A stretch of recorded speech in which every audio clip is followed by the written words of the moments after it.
আজ আমরা আলোচনা করছি ঢাকায় আয়োজিত তারুণ্যের সমাবেশ, যেটি বিএনপি 3টি অঙ্গ সংগঠন আয়োজন করেছে। সেখানে বিএনপি ভারপ্রাপ্ত চেয়ারপারসন জনাব তারেক রহমান বলেছেন যে ডিসেম্বরের মধ্যে নির্বাচন হতে হবে এবং হবে, তার জন্য দলের নেতাকর্মীদের প্রস্তুতি নেওয়ার আহ্বান জানিয়েছেন। আমাদের আজকের অতিথি বিএনপি চেয়ারপারসনের উপদেষ্টা অ্যাডভোকেট ফজলুর রহমান এবং রাজনীতি বিশ্লেষক জনাব গোলাম মাওলা রনি। অ্যাডভোকেট ফজলুর রহমান, আপনি শুনছিলেন জনাব তারেক রহমানের বক্তব্য। আগের চেয়ে তো অনেক কঠোর ডিসেম্বরের নির্বাচনের দাবির ব্যাপারে। হতে হবে এবং হবে, তারই আত্মবিশ্বাসের উৎস কি? এটা কি সরকারকে আরও বেশি চাপে ফেলা, নাকি নেতাকর্মীদের উজ্জীবিত করার জন্য? আপনাকে অসংখ্য ধন্যবাদ। আমার সাথে যে ভাই, যদিও আমার অনুজ, কিন্তু জ্ঞানে গুণে অভিজ্ঞতায় উনি আমার চেয়ে অনেক বেশি সমৃদ্ধ, এবং ওনার কথা শুনে আমি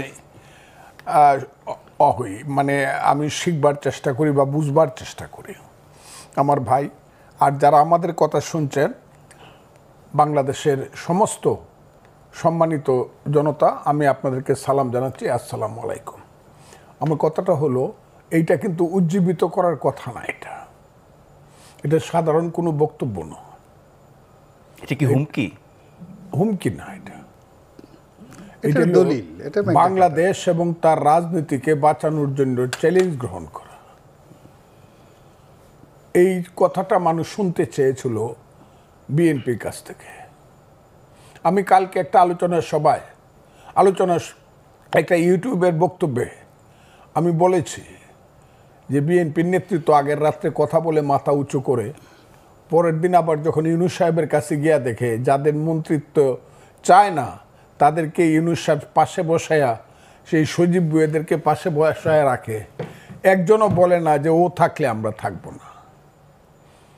এইটুক থাকা দরকার। তো আমার মতো একজন অধম লোক যদি তাদের সাথে যাইতে পারতাম, আমি ইউনূস সাহেবকে বলতাম, আসসালামু আলাইকুম স্যার, আপনার পাশে যিনি বসে আছেন ওনাকে এখান থেকে বিদায় করেন, তা না হলে আমি বসবো না। তার পদ থেকে দাবিতে তো গেছেন, মানে তার পদ থেকে দাবিতে তো ওনারা গেছেন, 1903 জন। এবং এর ইতিহাস কিন্তু বিএনপি প্রথম আনছে। দেশনেত্রী বেগম খালেদা জিয়ার নেতৃত্বে এরশাদ সাহেবের আমলে আতাউর রহমান খান সাহেবকে যখন প্রধানমন্ত্রী করা হয়েছিল, বিএনপি বলে দেশনেত্রী খালেদা জিয়া বলেছিলেন আতাউর রহমান খান সাহেব এরশাদ সাহেবের পাশে বসলে আমরা আলোচনায় যাব না। এবং এরশাদ সাহেব বাধ্য হয়েছিলেন আতাউর রহমান খান সাহেবকে বাদ দিয়ে, প্রধানমন্ত্রীকে বাদ দিয়ে আলোচনা করতে। বর্তমান নেতৃত্ব কি তাহলে দুর্বল? বর্তমান নেতৃত্ব কি তাহলে দুর্বল? তারা তো নেতৃত্ব না, একটা পর্যায়ে তারাই টিম অফ লিডারশিপ। মূল নেতৃত্ব তো এখানে নেই। মূল নেতৃত্ব আজকে কথা বললেন যে কথা বাংলাদেশের মানুষ ওনার কাছ থেকে শুনতে চায়, এবং আমি জানি এই কথা সত্যে প্রমাণিত হবে, আল্লাহর রহমত। এই কথা বৃথা যাবে না। কারণ হলো, এই কথা বাংলাদেশের 18 কোটি মানুষের কথা। এই কথা হলো বাংলাদেশের যে স্বাধীনতার সার্বভৌমত্বের প্রতীক সেনাবাহিনী বা প্রতিরক্ষা বাহিনী, তাদের কথা। তারাই বলেছে এই কথাটা যে ডিসেম্বরের মধ্যে ইলেকশন হবে। যখন ইউনূস সাহেবরা সবসময় বলতেছিল ডিসেম্বর থেকে জুন, একমাত্র সেনাবাহিনী প্রধান বলছে না, ডিসেম্বরের মধ্যে ইলেকশন হবে, তারপরে আমরা ব্যারাকে ফিরে যাব, এরপরে আর আমরা থাকবো না, আমরা জানুয়ারিতে শপথ গ্রহণ অনুষ্ঠান দেখতে চাই, এইটুক বলেছে।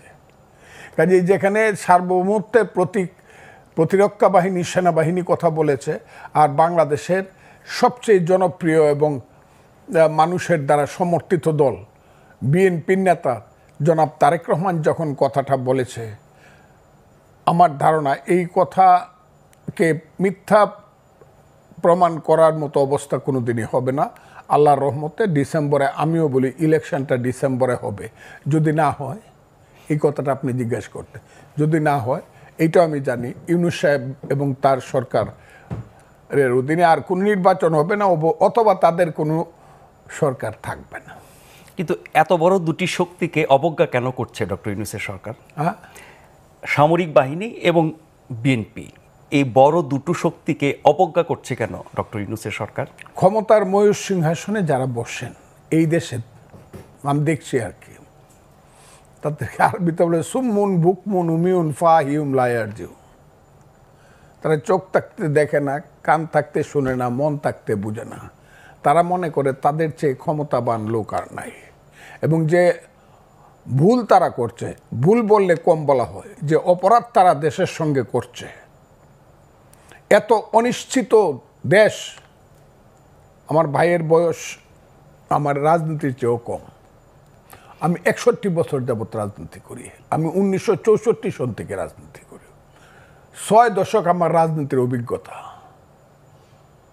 কেউ কোনোদিন দেশের এই ধরনের ক্ষতি করে, এত অনিশ্চিত দেশ থেকে আপনি রাস্তা দিয়ে হাঁটতে পারবেন না, রাত্রিবেলা ঘুমাইলে পরে আপনি ট্রাকের শব্দ শুনবেন, সেই ট্রাকের উপরে মেশিন গান, আর্মি কেন সারা রাত ঘুমাবে না, রাস্তা দিয়ে চলা যায় না, 10টার পরে 9টার পরে হইলে মা ছেলেকে খোঁজ নেয়, তুমি কোথায় আছো, তাড়াতাড়ি বাসায় আসো। এটা কি পৃথিবীর কোনো রাজধানীতে হয়? এত অনিশ্চিত কি কোনো দেশ আছে? এই দেশটা কি যুদ্ধ করে স্বাধীন করছিলাম? এই ধরনের চক্রান্তকারী সরকার কি কোনো দেশে আছে? যে সরকার আমার দেশের করিডোর দিয়া দেয়, আমি জানতে পারি 2 মাস বা 3 মাস পরে। 1 বছর যাবত আমার দেশের একটা দ্বীপ, আমি মনে করি এটা সবচেয়ে সুন্দর দ্বীপ, সেন্ট মার্টিন দিয়ে রাখছে একটা রাজাকারের বাচ্চা, ওই যাকে সবাই ফুলপরি কয়, এই যে মেয়েটা, আমি বলি ভদ্র মহিলা, মানুষ বলে মেয়েটা, সে বড় বড় কথা বলে। 1 বছর যাবত একটা স্টিমার যাইতে পারে না ওতে, মানে এই সরকার আসার পর থেকে যাইতে পারেন না সেন্ট মার্টিনে। আপনি সমুদ্র বন্দর দিয়ে দিচ্ছেন কোন কথা বলে? আপনি বলছেন যে ভালো চালাইতে পারবে তাকেই আমি দিয়ে দিব, যে সুন্দরভাবে চালাইতে পারবে। আমার দেশ সুন্দর কি অসুন্দর ইনু সাহেব আপনি কি জানেন? আপনি যুদ্ধ করছেন, দেশটাকে আপনি সৃষ্টি করছেন, আমি সৃষ্টি করছি। যারা সৃষ্টি করছে তাদের সঙ্গে আমি ছিলাম। ওই যে ইকবাল হল থেকে সবচেয়ে বেশি ছাত্র নেতৃত্ব হয়েছে মুক্তিযোদ্ধা, আমি ছিলাম। আমি দেখছি সিরাজুল আলম খানদেরকে দেখছি, তাদের নেতা বঙ্গবন্ধু শেখ মুজিবুর রহমান কিভাবে 32 নম্বরের দোতলা থেকে আঙ্গুল তুলে কথা বলতো মার্চ মাসে, সেটা আমি দেখছি। কিভাবে পতাকা হয়েছে, স্বাধীনতার গান হয়েছে, এটা কি বলে আমাদের যে জাতীয় সঙ্গীত হয়েছে, সব দেখছি। জাহিদুর রহিম কিভাবে 2টা গান পাশাপাশি গাইছে, সিরাজুল আলম খান এই 4 নেতার সামনে বৈশা, জাহিদ ভাই গানটা গানতো আমার সোনার বাংলা আমি তোমায় ভালোবাসি। জাহিদ ভাই ওই গানটা গানতো ধনধান্যে পুষ্পে ভরা আমাদেরই বসুন্ধরা। ইকবাল হলের অতে বৈশা, গেস্ট রুমে বৈশা সবাই বলল যে এই গানটা আমাদের পছন্দ হয়েছে, কারণ 2টা গানই পছন্দের, কিন্তু যেহেতু ওইটা হইলো বিশ্বকবির গান, নোবেলে আমরা পছন্দ করলাম, এই গানটা বঙ্গবন্ধু জিনিসটা চয়েস করলেন। কথাগুলো খুব বুঝবেন। সেই দেশ যুদ্ধ করে স্বাধীন করছি আমার মা, মুক্তিযুদ্ধ আমার মা, মায়ের পেট থেকে আমার দেশ বেরিয়েছে। সেই মাকে আপনি বলেন আমি শাড়ি দিতে পারি না, হইতে পারে পুরান শাড়ি পরে আমার মা, আমার মাকে আমি ভালোভাবে 3 বেলা খাবার দিতে পারি না, ঔষধ দিতে পারি না আমার মা। আপনি বুঝি আইসা বলবেন এই তোর মারে জমিদারের কাছে বিয়ে দিয়ে দিই, তাইলে সুন্দর বেনারসি শাড়ি পরতে পারবে, সেই মাকে আমি দিয়ে দিব? আমার চট্টগ্রাম বন্দর দিয়ে দিলে বাংলাদেশ থাকে? আমার কান্না আসে, উনার আসবে না ওইভাবে, কারণ আমি যুদ্ধ করে দেশ স্বাধীন করছি। চট্টগ্রাম বন্দর দিয়ে দিলে বাংলাদেশ থাকে কি? আপনি করিডোর দিয়ে দিতে চান, আমরা বুঝি না? আমরা বুঝি না বার্মার থেকে কালকে কি করে আমার দেশের রাষ্ট্রদূতকে বের করে দেওয়া হয়েছে কেন? ও এরা আমাদের বন্ধু রয়েছে এখনো। আমি ইউনুস সাহেব বা ইউনুস সাহেবের এইসব ধরনের ওই যে পান্ডা পুন্ডা ছেলে পেলে, আমি ফজলুর রহমান, আমি বুঝি না চীনের সঙ্গে আমার সম্পর্ক কোথায় যাবে, বার্মার সম্পর্ক আমার কোথায় যাবে। ওই জায়গাটা যে একটা গাজা উপত্যকা হবে, লেবানন হবে চিরদিনের জন্য, রাতে ঘুমাইলে পরে বোমার আওয়াজ হবে, আমি এটা বুঝি না, নাপাম বোমার আওয়াজ হবে, মেশিন গানের আওয়াজ হবে। ওই যে গাজা উপত্যকা আজকে দেখলাম 36,000 মানুষ একসাথে মারা গেছে। আমার দেশটাকে ইউনুস সাহেব নিতে চান কোথায়? দিব না আমার দেশ, আমি না খাইয়ে থাকবো। আমার দেশ যেভাবে পারি আমি বাঙালি জাতি বাংলাদেশের মন চালাবো। আপনি দিয়ে দেওয়ার কে? কে আপনি দিয়ে দেওয়ার? কে আপনাকে রাইট দিছে বাংলাদেশটাকে আপনি দিয়ে দিবেন বন্ধক?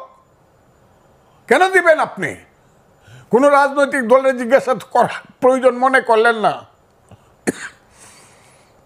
এমনকি জানানোরও মনে করলেন না। এখন আবার অস্বীকার করেন। কে খলিলুর রহমান বাংলাদেশের? আমি তো বললাম, আমি ওই দিনও বলছি, আজকেও বলি, ফজলুর রহমান যাকে চিনে না সে বাংলাদেশের নিরাপত্তা বাহিনীর লিডার হয় কেমনে? প্রতিরক্ষা বাহিনীর সে মন্ত্রী হয় কেমনে? দায়িত্ববান লোক হয় খলিলুর রহমান। ইতিহাস তো আমি দেখি 2001 সালে তারা কি ছিল, একটা প্রাইভেট সেক্রেটারি ছিল। ওই প্রাইভেট সেক্রেটারি বাম হাতের নিচে থাকে রাজনীতিবিদের। গেঞ্জি যত দামি হোক কেউ শার্টের উপরে পরে না, আমলা যত বড়ই হোক রাজনীতিবিদের চেয়ে সে বড় না। আপনি ওই 11টা মানুষকে আনছেন আপনি মার্কিন নাগরিক হিসাবে, বিদেশি নাগরিক। আমি এদেরকে বলি 1757 সালের রবার্ট ক্লাইভ। সেই রবার্ট ক্লাইভ সাদা ছিল, এরা হইল কালো রবার্ট ক্লাইভ। এদেরকে দিয়ে আপনি আমার দেশের সংবিধান বদল করবেন? যে সংবিধান 30 লক্ষ লোকের রক্তের আকরে লেখা সংবিধান, ও সংবিধান তাজউদ্দিন বুঝে না, না সৈয়দ নজরুল সংবিধান বুঝে না, আসাদুজ্জামান খানরা, মনোরঞ্জন দত্ত, ডক্টর কামাল হোসেনরা সংবিধান বুঝে না। ওই আলী রিয়াজ বুঝে সংবিধান। আলী রিয়াজ ডক্টর কামাল হোসেনের মোহরের কাজ করে দেখে তো বুঝে কিনা, ডিক্টেশন নিতে পারে কিনা। ওই যে রাতের পর রাত না ঘুমাইয়া 381 ঘন্টা বিতর্ক করে 9 মাসের সংবিধান করলো, সেইটা বাংলাদেশের সংবিধান সুরিয়া ফেলায় দিয়ে নতুন করে লিখে দিব। কেসকি বান্দির পুতের নাম সুলতান খা, বাংলাদেশের সংবিধান লিখে দিব। আমার তো সহ্য হয় না। এরা কারা? ইলেকশন করো, মেম্বারের ভোট পায়ে দেখাও যে আমি মেম্বার, যে 2500 ভোট পায়ে মেম্বার হয় ইউনিয়ন পরিষদে, আমি সেই ভোটটা পাইছি, দেখাও। বাপের বেটা হইলে গোপনে করো কেন? সকালবেলা একরকম কও, বিকালবেলা আরেক রকম কও, অন্ধকারে রাখো, মানুষকে মুনাফেকের মতো বিশ্বাসঘাতকতা করো, ছোট ছোট বাচ্চাদেরকে দিয়ে চিলড্রেন পার্টি করাও, আর মাথার মধ্যে হাত দিয়ে বলো তোমরা হবা বাংলাদেশের নেতা। ছাত্র তরুণরা বাংলাদেশ চালাবে। সেই ছাত্র তরুণ 9-এ পড়ে, 10-এ পড়ে, মেট্রিক পাস করছে, সে যদি দেশ চালায় তাহলে তো আমি ফজলুর রহমান 70 ঊর্ধ্ব ব্যক্তি গিয়ে আমার গিয়ে ক্লাস 9-এ ভর্তি হতে হবে। ওই গোলাম মোরার ননির গিয়ে আইএ ফার্স্ট ইয়ারে ভর্তি হইতে হবে, না তো স্কুল কলেজ সব বন্ধ হয়ে যাবে। সমস্ত ছাত্ররা এখন ইউনো অফিসে গিয়া, ডিসি অফিসে গিয়া, বিভিন্ন মানে ওয়াটার বোর্ডের অফিসে গিয়ে বসে থাকে, সচিবালয়ে গিয়ে বসে থাকে, ডিসি কিভাবে পরিবর্তন করা যায়, কাম কিভাবে নেওয়া যায়, প্লট কিভাবে নেওয়া যায়। এর জন্য এই দেশটা আমরা সৃষ্টি করছিলাম। আমার দেশের সমস্ত তারুণ্য ধ্বংস হয়ে যাচ্ছে। এক একটা ছেলে 5ই আগস্টের আগে আমরা মনে করছি এরা বুঝি পৃথিবীর সবাই ফিডেল ক্যাস্ট্রো, চে গুয়েভারা। আর এখন দেখা যায় আঙ্গুর ফুললে কলা গাছ, কলা গাছ ফুললে বট গাছ, বট গাছ ফুলে দুরা বট গাছ হইছে। ঘর আছে দর নাই, মানুষ আছে রাও নাই, বাড়িতে একটা ঘর নাই, দরজা নাই, সেই সব ছেলেগুলা বিমানে যায় বাড়িতে। এগুলো আমরা দেখি, আমি দেখার দরকার নেই, মানুষ দেখে এগুলা। যাদের পিছনে এক সময় 7 লক্ষ লোক মিছিল করে আসতো, তাদের পিছনে এখন 700 লোক যায় না, 150 লোক হয় না 3 দিন মাইক মারলে পরে। তাদের সাথে আবার ইউনুস সাহেব গিয়া মিটিং করে প্রথম, এনসিপি পার্টি প্রথম, আর এদের পিছনে বিএনপি যায়। আমি তারেক রহমান সাহেবকে বলবো আপনি আমাদের নেতা, বাংলাদেশের নেতা। বিএনপিকে বলবো এনসিপি যেখানে বসবে আগে তারা রেজিস্ট্রেশন করে আসুক, তারপরে আপনারা গিয়ে বসবেন। তা না হলে বসলে পরে আমাদের অপমান হয়, বাংলাদেশের মানুষের অপমান হয়। এনসিপি কে? কোথায় আছে এনসিপি? বাংলাদেশে ঢাকা শহরে কিছু ছেলে পেলে বাদ দিলে এই দেশটাকে একটা চক্রান্তের মধ্যে ফেলে দিয়ে গণতন্ত্রকে হত্যা করা হচ্ছে। এই দেশটাকে একটা চক্রান্তের মধ্যে ফেলে দিয়ে এই দেশের সমস্ত মানুষের মানবাধিকারকে হত্যা করা হচ্ছে। আর এই দেশটাকে আস্তে আস্তে ধীরে ধীরে কইলে পরেই তো আমারে বকবো। যে বকা বক্তাছে, আমার উপরে ফতোয়া হয়েছে আমি মরলে নাকি আমার নামে জানাজা পড়া যাবে না, আমি নাকি কাফের। আমি কথা বললেই হবে। দেশটাকে আমরা এদের জন্য করছিলাম? এই দেশটাকে আমরা স্বাধীন করছিলাম কেন? কি স্লোগান ছিল? এই যে মুক্তিযুদ্ধ হইল, 47কে ভুল প্রমাণিত করে মুক্তিযুদ্ধ হয়েছে। 47 ভুল প্রমাণিত হয়েছে এই দেশে 52 সনে। যেদিন বলা হয়েছে আমার মায়ের বাসা, মুখের বাসা, যেদিন বলা হয়েছে 62 সন, 64 সনে শিক্ষা আন্দোলনে আমি বাঙালি, আমার শিক্ষা ব্যবস্থা ভিন্ন রকম হবে, বাংলা হবে উর্দুর সমান সমান একটা ভাষা, সেই দিনই তো পাকিস্তানের 47 ফলস প্রমাণিত হয়েছে। যেদিন 6 দফা দিয়ে দিছে শেখ মুজিবুর রহমান, 7ই জুনে যেদিন স্লোগান হয়েছে তুমি কে আমি কে বাঙালি বাঙালি, যেদিন 69 সনে 11 দফা আন্দোলনের স্লোগান দিয়ে আসাদরা মারা গেছে, মতিউররা মারা গেছে, তোমার আমার ঠিকানা পদ্মা মেঘনা যমুনা, 70 সনে বঙ্গবন্ধু শেখ মুজিবুর রহমানের নেতৃত্বে 7ই ডিসেম্বর যখন মেজরিটি হইয়া পাকিস্তানের ক্ষমতা পাওয়ার কথা ছিল, দেয় নাই। যখন স্লোগান দিছে বীর বাঙালি অস্ত্র ধরো, বাংলাদেশ স্বাধীন করো, সেই তো যুদ্ধ করছিলাম। আমি তো স্লোগান দিছিলাম পিন্ডি না ঢাকা, ঢাকা ঢাকা। আমি তো স্লোগান দিছিলাম পাঞ্জাব না বাংলা, বাংলা বাংলা। সেই যে বাংলা, কোন বাংলা? সেই বাংলা হলো গণতন্ত্রের বাংলা। গণতন্ত্রের জন্য দেশে যুদ্ধ হয়েছিল।